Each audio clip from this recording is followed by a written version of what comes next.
అది గ్రేట్. ఏ కులం గ్రేట్ ఉందో అది గవర్నమెంట్. ఎందుకంటే ఇప్పుడు కేథలిక్ లో ఉన్న బ్రాహ్మణ బీసీసీలో పెట్టొద్దాం అని అనుకుంటే నువ్వు ఒక నిర్ణయం చేసి ఒకే ఒకటి పెట్టు, దానికి ఆ పది ఈ పది అందరిని తీసుకుని ఇలా పెట్టు.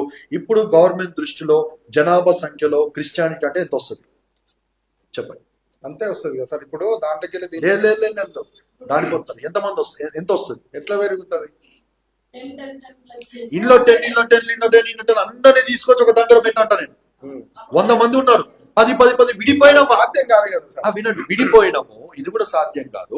కానీ ఇది ఇంకా కొద్దిగా ఈజీ. ఇది ఈజీ మాట. ఇది 76 years నుంచి చేస్తా ఉన్నావు కదా, కాలేదు కదా? కాదు.